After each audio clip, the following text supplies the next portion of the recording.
So, Brent, we have Colin, who's awesome in here. We also have Fazlin that I'm aware of. I'm not quite sure who else we have logged in here, but we have a few other people.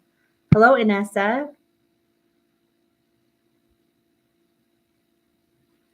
So, Inessa's question is why do I get sudden bursts of happiness or anger or sadness? And I know it's regarding my DM. Do you know what they're feeling in those moments? It happens to me so randomly.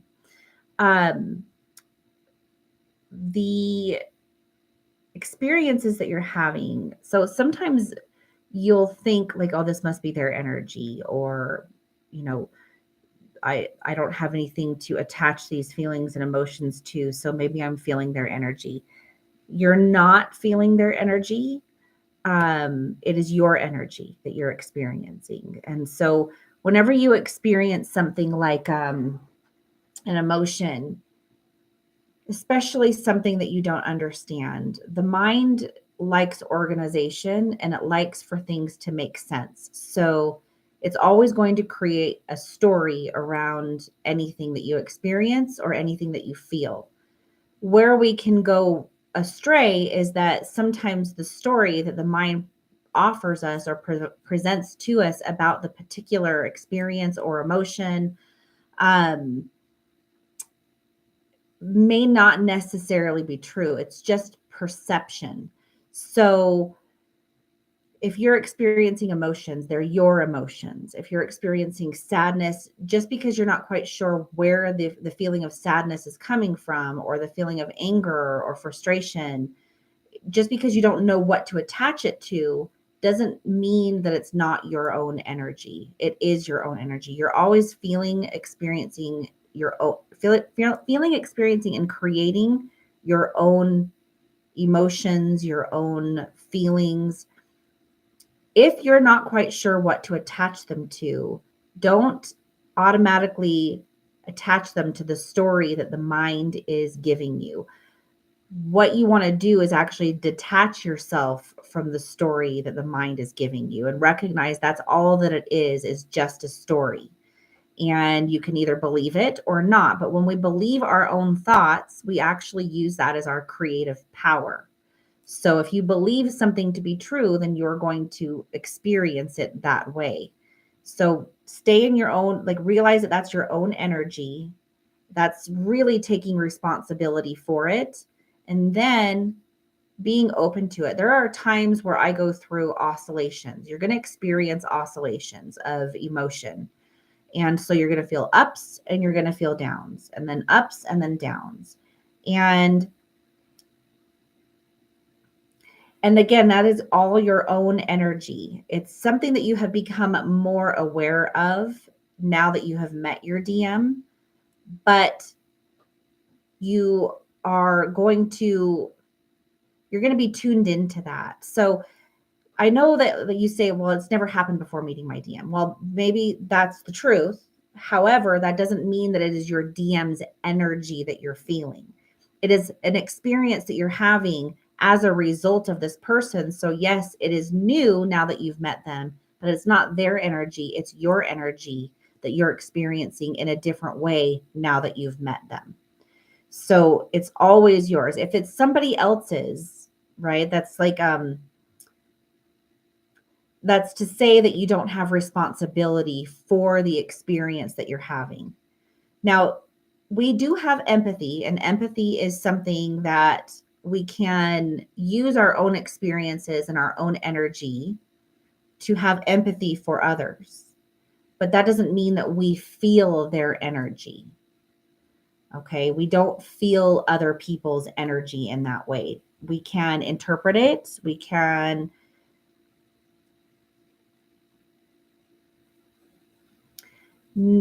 there's no way for you to know unless you're there actually asking them. So if you're able to talk to them, sometimes you can talk to them and find out, is there something that you're experiencing in these moments, and you can try to isolate that. But there is no way for you to know in the moment that you had a particular feeling or an emotion whether or not they're having the same thing, or if there's a correlation to what's going on with them. I do think that we can experience things from other people, but I don't think it's in the way, it's not like in the way that I think that you're thinking. I mean, you're wanting to know, well, if I'm feeling this way, they must be going through something themselves. And possibly, but that doesn't mean it's related to what you're going through in that moment. And one of the things that I know to be true is that all the divine feminines that are going through awakenings are always looking at the divine masculine, trying to figure out what's happening to them by watching and observing the divine masculine, and putting this kind of like responsibility on the divine masculine as to what's going on and happening with them. But when you do that, you're missing the mark. You're looking outside of yourself for understanding and explanation, when what you need to do is look at your own thoughts, your own feelings, and your own experiences. And if you can't attach them to something particular, that's okay. If you have this thought in your mind, like, okay, why is this happening to me? The answer is going to come to you. So what I was trying to say before is you're going to go through oscillations, ups and downs.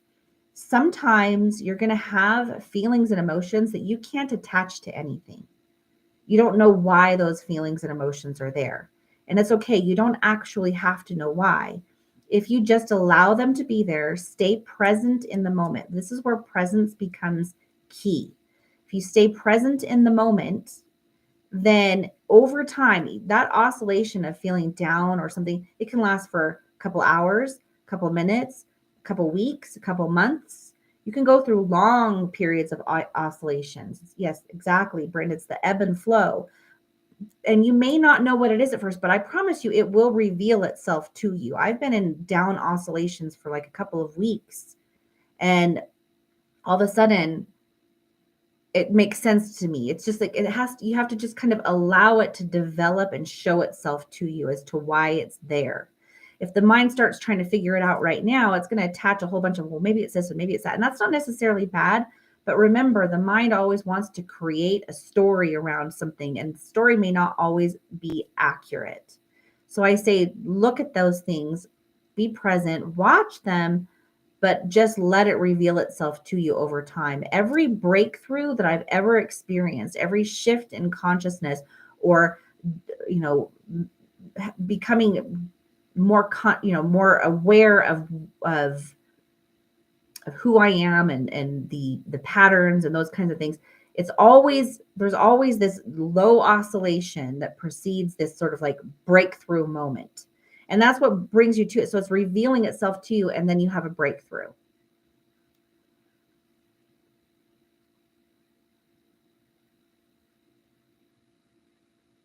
I like what you said there, Brent, because one of the key things that Brent says that he learned through going through personal therapy for 6 years, for trauma, is that you need to feel your feelings, but be responsible for what you feel, because there are many different there are many different strata that you're going to experience of this. So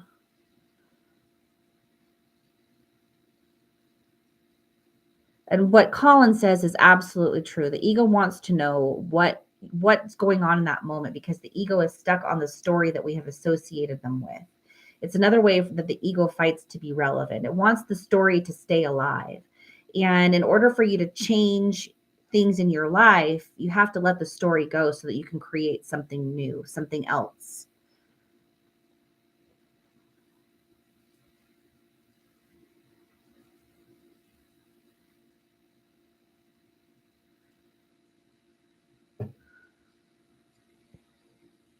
Yes, Fazlin, that is correct. We don't know what the divine masculine is feeling. That's part of the journey. You have to trust the unknown and allow the journey to unfold for you. You don't want to focus on exactly what is going on with your divine masculine, because it's a distraction from what's going on with you. It's for them to figure out what's going on with them, not for you. This is a journey about going back within and rediscovering who you are, and going through your spiritual awakening.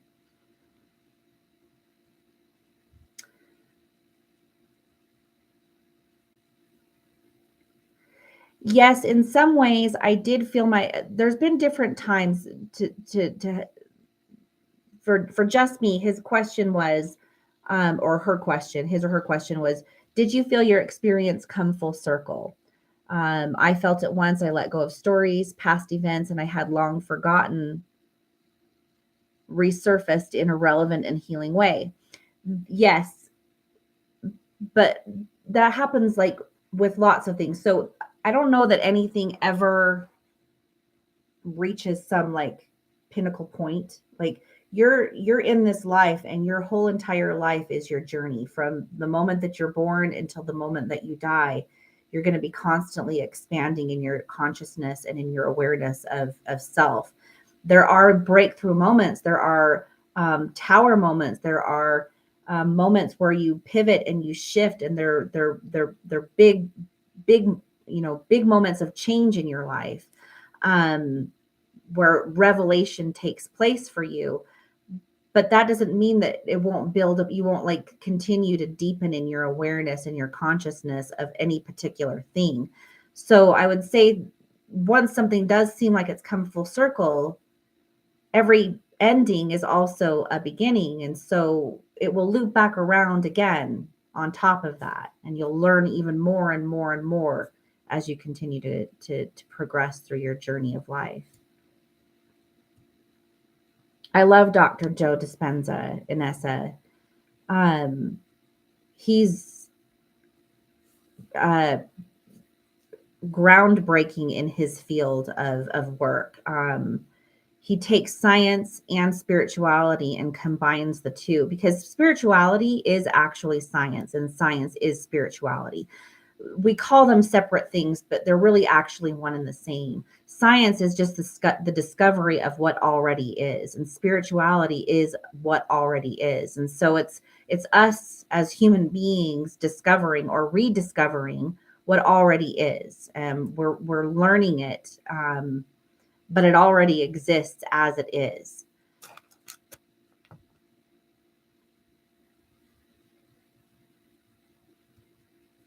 I agree, Cam. The fastest way to wake up is with a grateful heart. Because when you stay in gratitude, you're focusing your energy on what you really want, what you do actually want.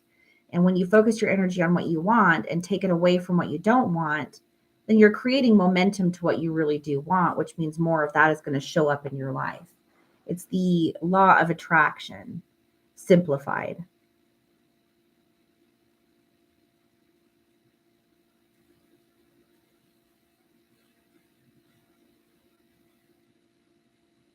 Yeah, I agree, just me. The events they do seem less random, but I think it's because you are able to connect the dots from a higher and more elevated perspective. You can see things with a big picture view or a big picture lens. Dr. Joe Dispenza's story on how he healed himself is incredible. You guys should all look him up. I mean, Dr. Joe Dispenza is a neuroscientist, and he understands the laws of the universe and how it relates to the body. He's phenomenal to listen to, even if you're in the beginning of your journey and some of this seems like it's overwhelming information. Just look at it, because a year from now, I can guarantee you'll go back, and things that Dr. Joe Dispenza is saying will seem simple, where in the beginning they seemed complicated.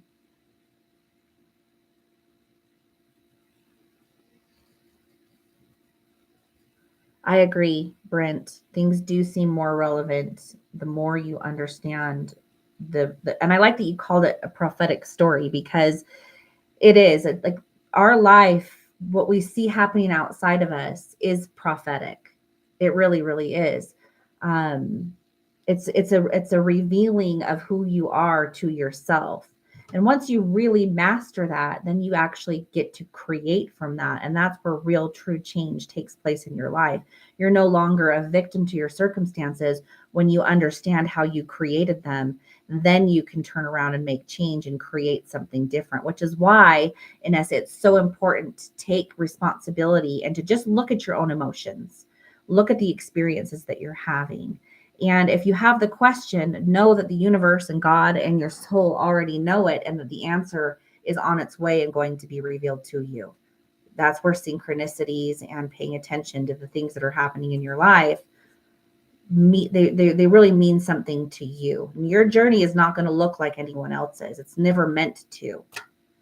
That's part of the beauty of it. No one can bring into this world and experience this world the way that you can. You are a unique point of source energy in this world. Yeah, nothing is random. Inessa, you are correct. There's no such thing as coincidence.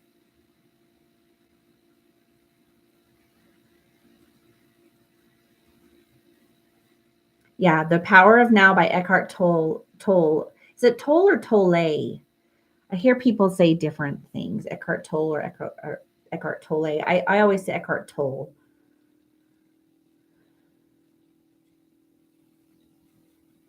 Well, Francis, the reason that some people get thrown into different kinds of situations where you live closely or too far, or you work with them or you don't, is each person's journey is going to reveal itself differently.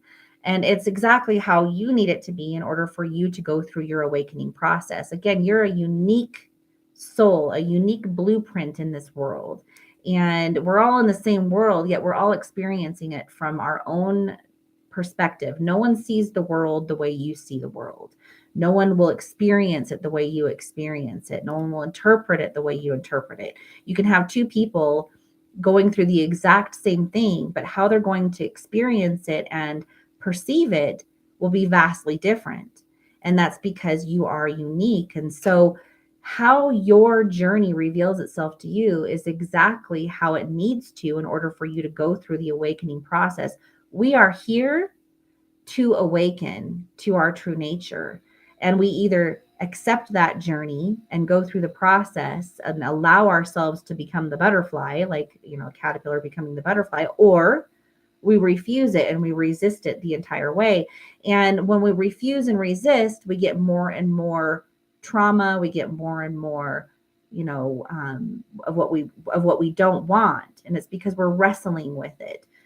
Let it embrace the bullseye, right? Look at what you really truly want. Like the number one goal of everyone that's going through this, especially if you've met your twin flame, this is the purpose and the reason for having met your twin flame. It is to wake up and to recognize who you really are, which is that you are a divine soul here having a human experience, so that you can master over the world of matter and the material world and use it to create the life that you want. You were created by your creator to be a creator in his image. That's what it means to be created in the image of the creator. You're here to create, but until you recognize that you're a creator, you think you're a victim to circumstance. So you wake up and you go, wait a second. And it's a journey of radical self-responsibility. It really, really is. We're not conditioned to think that way. And there's a reason behind that. We weren't conditioned to think that way, because if we're not creating the life that we want, then we are creating something for someone else. So like you look at that for like work purposes, right? Like there's a big difference between somebody who goes to work every day for somebody else who's an entrepreneur, and they spend their time and energy creating a dream for someone else, or they create the dream for themselves, right? There's a lot of people in this world that know that. And the more people focus on a particular outcome, the more likely it is to actually manifest in this world.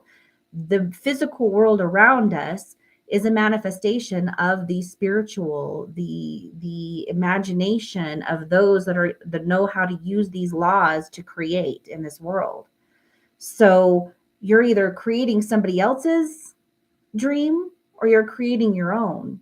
And most of the time, like when we are unconscious creators, we are using our creative power as souls we're basically squandering it, because we're not using it for what we really want. And then we don't understand why things happen in our lives the way that we do.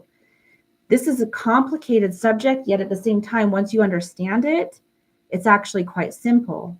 but it takes a period of time. And this journey that you're on right now, that's what it's there for. It's revealing this to you, and it's going to take time. It doesn't happen overnight. So you want to be patient with yourself.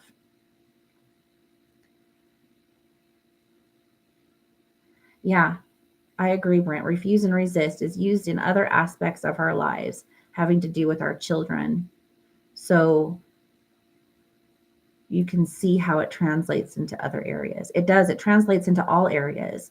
We think things are like microscopic, and sometimes we think we understand this, but what we don't realize is that the tools that we use over here can actually be applied in many different ways. It looks different in how we apply it to other areas of our life. Yeah, law of attraction is always at work. Always. Always. Just because things are happening, people don't realize law of attraction is always at work. You attract what you are. Everything is energy. And so Aaron Doherty on YouTube, I've been saying this a lot lately. I even talked about it in the tarot reading earlier. He has a cool video right now. I've watched him from the time that he kind of first started his channel until now. And I've seen him kind of go in and out of some things where I was like, I resonated and then I didn't, and then I did again. And I've seen him kind of expand in his own journey, just like Aaron Abke. It's interesting to watch. And even Jordan Peterson, I've seen him go through an awakening, and it's really quite beautiful to see the different stages that all these people go through. But Aaron Doherty said, he has this video and it's really cool. He says, people always say, well, I'm not in alignment. And he was like, yeah, actually you are. Like, you can't be out of alignment, right?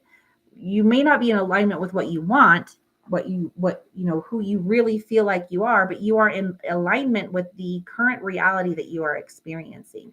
So if you don't like the current reality that you're experiencing, you want to change what's going on inside in order to change what's happening outside.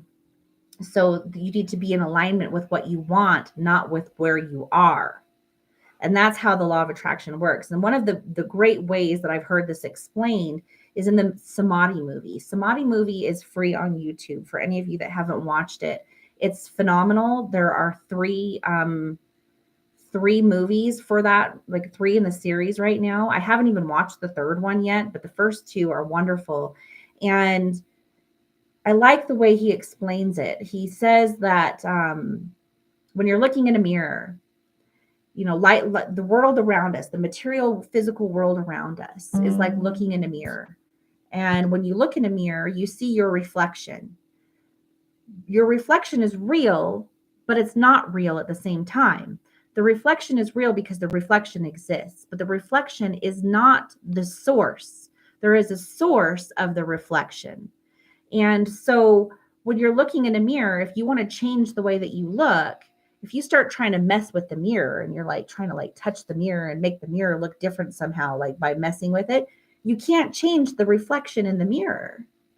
You can't do it that way because that's not the source. The only way you can change the reflection in the mirror is to recognize that there's an actual source of the reflection and then change that, which is why we mess with our hair and we put makeup on or we brush our teeth or whatever it is that we're doing. Then the reflection reflects something differently to us. It's the same thing in your world, in your everyday life. Everything that's happening around you is happening around you as a reflection of the choices and the energy and the time that you have given yourself to. And so if we don't like that, we need to change that, right, within ourselves. And then the reflection outside of us reflects something back differently. And so this is 100% a universal truth, 100% of the time.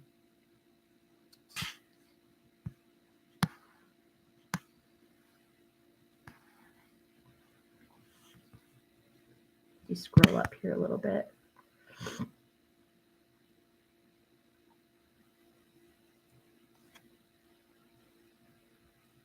That's why, like, when we curse other people, we're actually cursing ourselves, because if we're living in an energy of like hate, or we're living in an energy of frustration or anger, we get back what we put out. So that's why, love your enemy, right, is so important, or forgiveness, right? It's not because you condone the behavior of what other people are doing, but if you take on that energy, then you become what you don't like. You become what you hate, right? And so if you are in anger, sadness, resistance, like Colin is saying, you're going to attract, that's what you're using as your creative energy, and you're going to get that back. So to curse another is really to curse yourself. Forgiveness is for you, not for them. Forgiveness is for you, not for them, because when you can forgive other people for their own transgressions, and you can see around the ego and recognize, when you can see around your own ego and recognize your own divinity, you can see around the ego and the mortality of others and recognize their divinity, and you can forgive them. You're not forgiving the act of what they did, because maybe what they did was deplorable. People do deplorable things, but you're not taking that on and letting it destroy you, right? You're not taking it on and letting it destroy you. You're letting it go. You're forgiving it, knowing that came from a place of ignorance, right? That's why Christ, when he was dying on the cross, he said, "Forgive them, for they know not what they do." He knew that they didn't know what they were doing, but he also knows that he can't live in a place of anger and hatred, because that's only going to poison him, right? Because what we experience inside of us is our experience of life. And so if we experience anger, hatred, frustration, then we're choosing that. And that's drinking our own poison. Yes, absolutely, Brent. You're 100% right. The more you resist, the more the world is going to seem like it's resisting you. So it's like, if I'm putting my hands up to fight, right? Then the other is going to put their hands up to fight too, in defense, right? But if you stop, now we can go and do like some philosophical rabbit holes with this and say, well, if someone attacks you, you got to defend yourself. I agree. But that's the whole thing. That's like part of the point that I'm making, is if you want to put your hands up to fight with someone else, then they're going to have no other choice but to do that too. And oftentimes we create exactly what we don't want by resisting something. It's like we create our own demons, and then we fight our own demons, because 99% of what we experience in this world is in our own minds.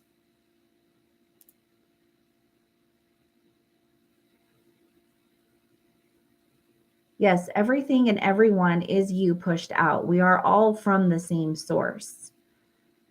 This is something that there's a lot of research and understanding that comes along with understanding that you are connected to the all, and that you are connected. Like, unity consciousness is something that takes a period of time for us to understand, but it's critical in your awakening. And it's also something that your awakening is going to force feed you.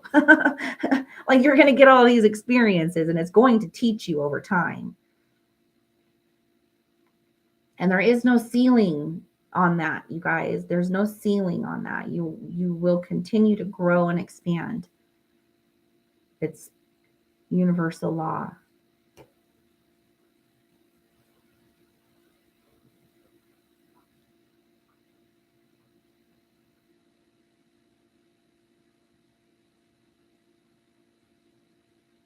Let's see. Energy changes for us and to us as we awaken. People not awake. Yes, people not awake as well. All the positive thoughts we want, but inside still feel bad. Love your teenager, Francis. I love that. Remind yourself to love your teenager daily, even when they refuse to brush their teeth. I totally get that. That's so funny. Forgive them, for they know not what they do. Yes, your energy changed, and you understand things so differently now. You feel different. And because of that, the longer you carry that new vibration, the more the world will show up differently for you. Remember, what's happening right now is happening, like what's manifesting in your life right now is from old energy, right? Because there's like a delay. If I was to think right now of like a herd of elephants running at me, I wouldn't want that to manifest instantly, because I don't want to get trampled by a herd of elephants. we're like in creator school in a way, right? So like there is a time delay in creation, thank goodness, so that we can figure ourselves out and really learn how to wield this wand of creation that we actually have. But what's happening right now, so you can say what's happening right now is a manifestation of old energy, but oftentimes it reaffirms it for us. And so what we see happening right now, we're like, oh well, that's just the way it is, that's just reality. So you have to be the change that you want to see in the world, which means you have to resonate with what you want, not with what you're getting. What you're getting right now is old resonant energy. And if you keep resonating at that same energy and using what's happening right now to reaffirm that for you, then you'll get that tomorrow too, and the next day, and the next day, the next day, right? If you want something different, you have to learn to attract and resonate with what you want differently. And that is a journey of complete self-responsibility, of radical self-responsibility. You can't blame outside circumstances at that point when you understand these laws.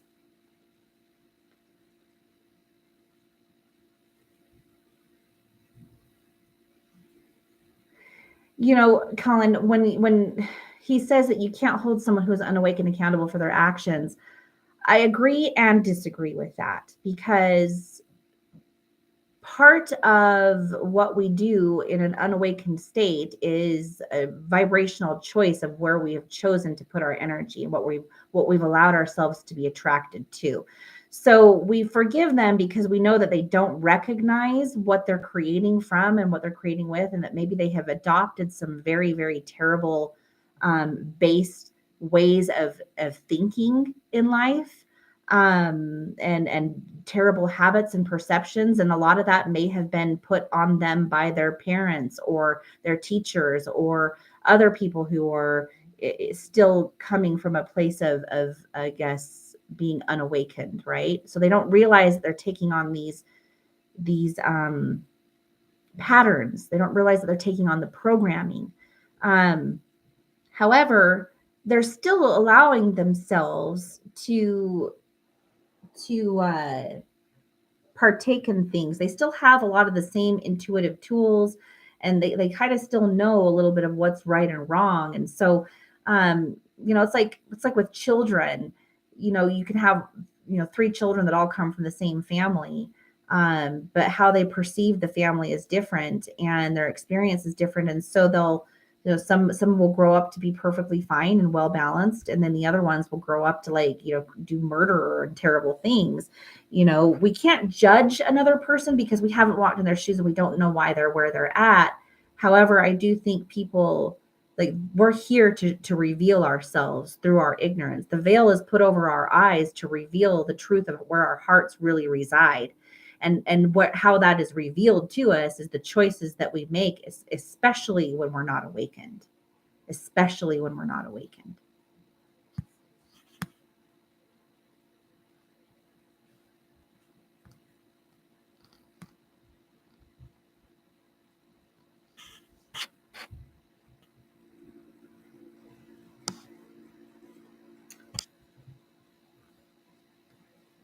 Yes, I agree, Fazlin. They're not completely different. They're just at a different level of consciousness. Some unawakened people are more spiritual than some awakened people. It's all individual. I completely agree with that. Just because we are awakened or believe that we're awakened doesn't make us better than anybody else, right? We're not. We're just conscious of the fact that we are creators, and so we make different decisions. Some people awaken and then they use the power of understanding these laws of the universe for terrible things, right? So waking up from the dream doesn't necessarily mean you're going to have good intentions. It's all in your heart. It's who you are. What are your intentions? Because there are people that use these powers for very terrible things.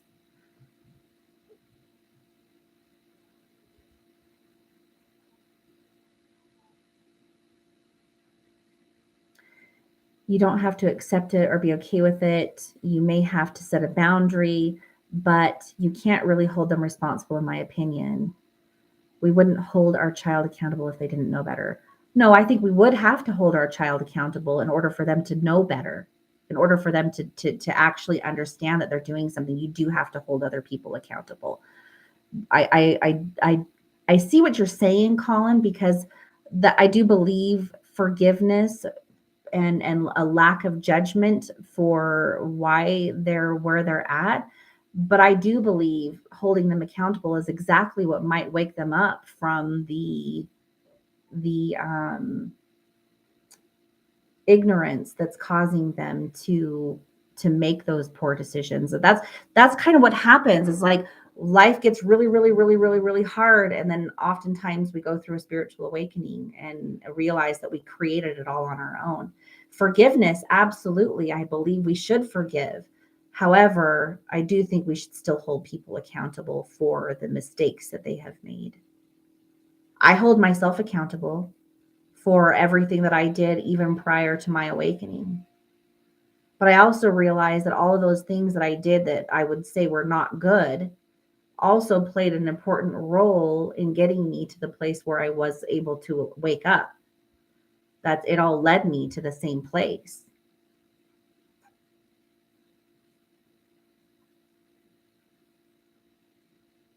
I agree, Brent. Like, children can be held accountable, but there's lots of factors involved in the level of accountability. And I think it's the same thing for those of us that, are experiencing going through an awakening. Hi, Jimena. There are moments when I feel emotions such as sadness or anger, and I fully know that it is not me. However, there are moments when it feels closer, as if I know that it's not me, but very weak. We were just kind of talking about this earlier, that I have wondered that myself, but I believe that energy that you experience is always yours. Your experience, because everything you're experiencing is inside of you. So you're not now, can that be triggered, and can it be a reaction to somebody else and their energy? Absolutely, but it's still your energy. It's always your energy that you're experiencing, not other people's. Now, if I was to walk up to, like, one of you guys and like say something to you that was mean, right? Could you have a reaction to that? Absolutely. And you could say, well, she made me feel this way. But the thing is nobody makes us feel anything. We feel how we feel because it's a choice on that we decide to feel a certain way. As sometimes it's reactive, absolutely. Sometimes it's not thought out. Sometimes it's a programmed response. And our awakening helps us to change those programmed responses. And so we don't react to the same kinds of situations the way that we used to. And we make conscious choices to change those patterns. But it's always your energy. Yes, I absolutely believe that negative entities can influence your thoughts and feelings, especially if you are unawakened, because everything is the power of suggestion. What we choose to believe in is what we experience. And so, if I could be a negative entity, and I could say, because everything that I'm even saying right now, you guys should all use your own discernment to decide what's right and what's wrong for you. And the reason why I say this is you choose what you focus your attention and your energy on. And I do not believe that all thoughts are your thoughts. I actually don't think most of them are. I think that thoughts are frequencies. And yes, I do think that we can have negative entities that can manifest almost as a thought. The same way, like, you walk past the TV and you hear the words coming out of the TV, and it came from the TV because you heard it with your physical ears, but you still experience it inside of you, right? Everything is experienced inside of you. Right now, you're experiencing me inside of you. You're seeing me through this inner space inside of you. You're seeing the picture of me on your computer. You're hearing the words that I'm saying to you. These are all outside sources of information. And so, yes, negative entities can, but if you know who you are, which is what this whole awakening process is, then you're not susceptible to those kinds of outside influences, and you'll be able to decide what you want to accept as truth, right? So that's why I say watch your thoughts, and question your own thoughts, question your own feelings, question your own patterns.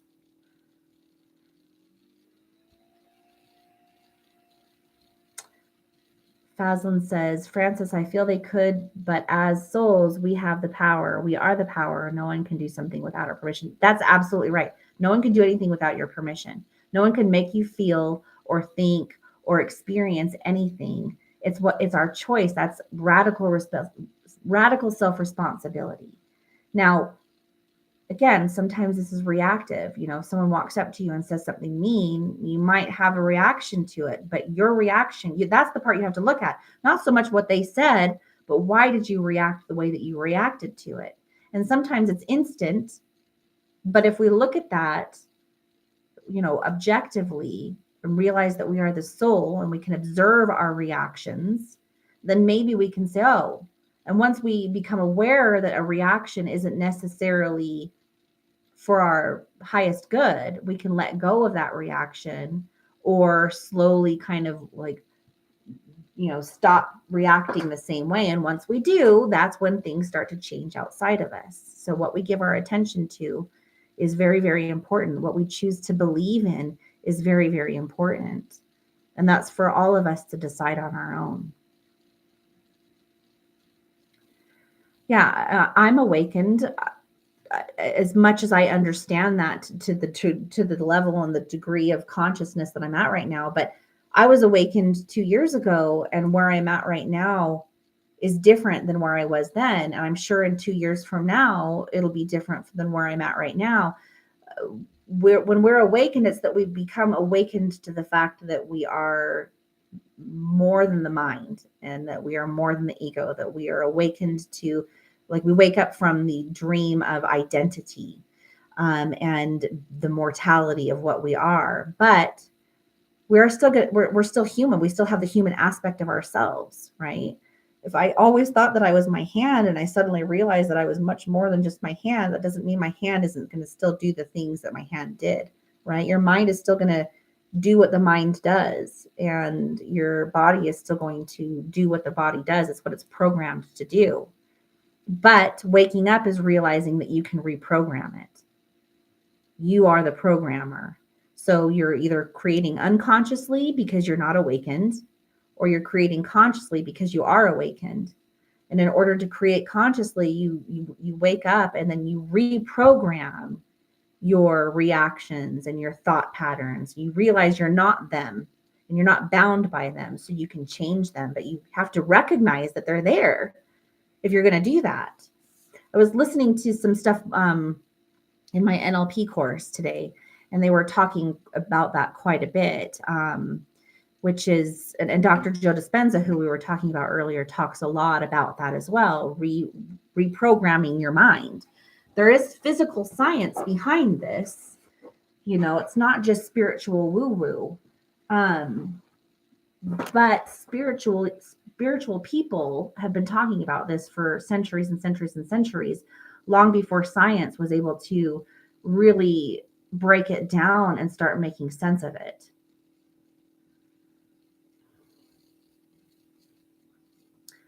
The hallmarks of an awakening.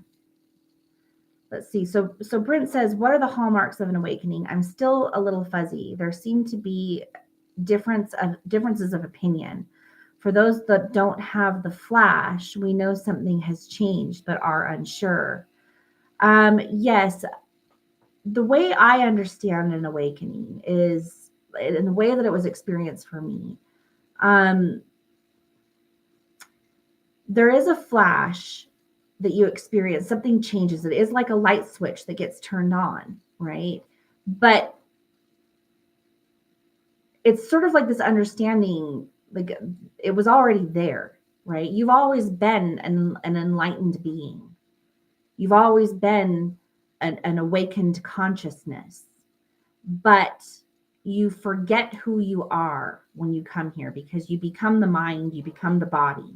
And you think that you're just this person. You think you're this limited being that's going to, be born and then die, and then you're not going to exist. You don't realize that you're so much more than that. So you already are enlightenment. Becoming enlightened, You don't actually become enlightened. You recognize that you already are enlightenment. So those people that are out there that are still looking to become enlightened, the light switch hasn't gone off yet. The reason why is it's like if I was looking everywhere for my glasses and I'm like, where are my glasses? Where are they? And I'm like, getting all frustrated, and I just wish I could just find my glasses. And then all of a sudden I realized that my glasses were on my head the entire time. That's what enlightenment is. It's the sudden recognition. You don't need to awaken. You realize you are the awakening. You are the enlightenment. You are the presence. You are a soul. You are observing a mind. You are observing a body. You're not the mind. You're not the body. The mind and the body are like a computer, right? They have information. They take in data. They process it. They analyze it. They make decisions with it to the best of the ability. Enlightenment is recognizing you are the observer of that. You are the programmer of that, and you can change the program. Does that make sense, Brent, the way I explain that? Or do you have more questions about it?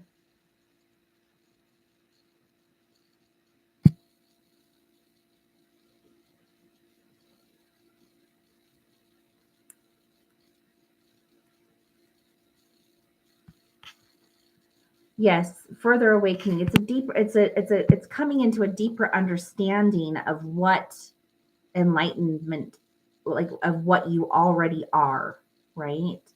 So, and really what that is it's the mind catching up to what the soul already is. The soul is enlightenment. The soul is consciousness. It's the mind that questions that and what that is. And when we're identified with the mind, we think we're the ones questioning it. Well, I don't get it yet. I don't understand this. Well, that's the mind saying, I don't get it and I don't understand it. And the thing is when we're identified with the mind, what we don't understand is the mind can't understand consciousness because the mind is not consciousness. But you are not the mind. You're not the one that's questioning what consciousness is. You are deeper than that.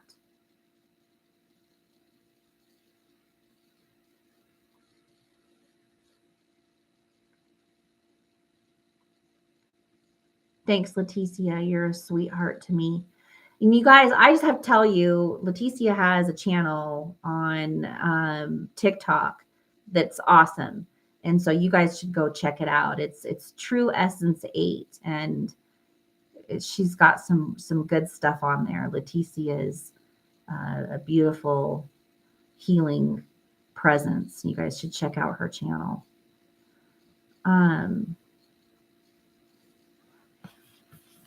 Yes, Cam, your piece is of primary importance. I agree with you.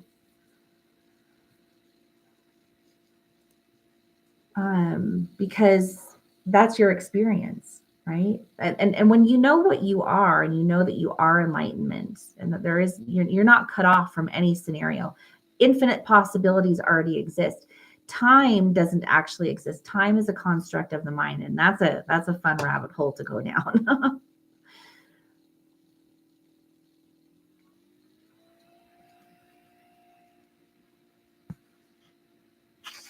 You guys are all awesome. You guys really are. I'm really glad that you guys are all here today. I really love talking with you.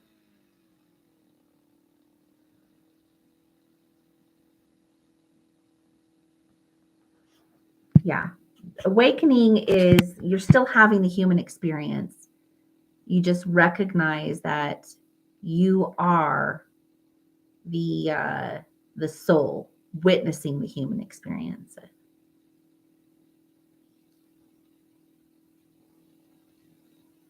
Yeah, the mind is always going to have a lot of questions. And the mind does start to catch up. Like knowledge is power, right? There's knowledge is power. And I feel like anybody who's still in the idea and the mind, right? Like you're still identified with the mind. And I will tell you guys, I become identified with the mind still. Like the mind is a powerful, powerful veil. It really, really is. And I become mind identified all the time. And then I have to bring myself back to presence and remember that I'm more like, but I've had that. I know what that is. I've experienced it. So anybody who's still not quite sure what that is, and you're still seeking enlightenment, that's okay. Um, just just kind of like go for that, because to seek enlightenment, like I heard, I think it was a monk or someone quoted it. This is not my own, but I loved it. Um, to seek enlightenment is really our only goal as humans, right? On the human aspect, awakening is what we're here for. And so to seek enlightenment, you should seek enlightenment like a man whose hair is on fire would seek a pond to stick his head in. It should be the most important thing. Now, I've used this analogy before. Some of you may recognize it. Um, you can know, you can get a lot of spiritual knowledge. You can learn everything that there is to know, spiritually speaking, right? But there is a big difference between having spiritual knowledge and going through a spiritual awakening. And so I've used the analogy of a strawberry before. You could read 1,000-page book on strawberries. You could understand the quantum physics of strawberries, how it grows, how it dies, how it breaks itself down, what all the molecules are, how it tastes. There's, I'm sure, enough information that 1,000-page book, like of intricate information, could be written about strawberries themselves. But no matter how much you've read about a strawberry and how much you understand, and you could be an absolute intellectual expert on strawberries, but until you've picked up the strawberry, seen a strawberry in real life, and actually experienced the strawberry, you can't integrate both, right? You can't really know a strawberry until you've experienced a strawberry, no matter how much information you have about it. It's the same thing with the spiritual awakening. Now, if I was to, I'm going to give you two scenarios. If I was to be walking along and I have never seen a strawberry and I've never read anything about a strawberry, and I pick it up and I'm like, ooh, this is so good. What is this? And then I a couple months later, I come across this book about strawberries. I'm going to be like, oh, that was what that thing that I found. That was a strawberry. Now I know what it was. So sometimes the experience can happen and precede the knowledge, but sometimes it can be the other way around. Maybe I come across this book first and I'm like, ooh, what's this? And I read all this information about a strawberry. I'm like, wow, that's really cool. And I'm like an expert on strawberries, but I've never actually seen one. And then all of a sudden one day I come across a strawberry and I'm like, you know what? I think this is that thing that I read about. I'm pretty sure that this is a strawberry. It's the same thing with the spiritual awakening. Sometimes you can have people who are extremely knowledgeable and are very, very spiritual, and they understand spirituality, but they've never actually experienced the light switch moment that they're like, oh crap, that's what that was all about. Now I know, now I understand all this information that I've read from a whole new perspective because I've experienced it now. Or you can go through the experience and then you can gain the knowledge later on to help your mind understand the experience that you had. So for me, I kind of came across the strawberry before I came across the knowledge. And now I'm still seeking knowledge to understand the fullness of the experience. They're integrated, they're both important elements of this experience because you are a soul here witnessing the human experience. However, you're also the human too. Both aspects of our self. It's just knowing the core of what you really are, the truth of what you really are. And until you know that and experience that, you can't fully understand the whole human part. So knowledge is important, but experience is as well. And it doesn't matter which one comes first. Which one came first, the chicken or the egg, right? Doesn't matter which one came first. You're going to experience both. And one will help with the other.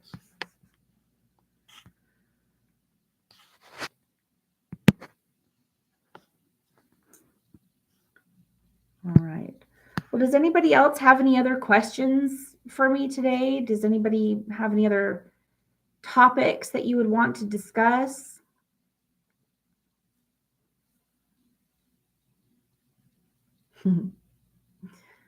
Thanks, Francis.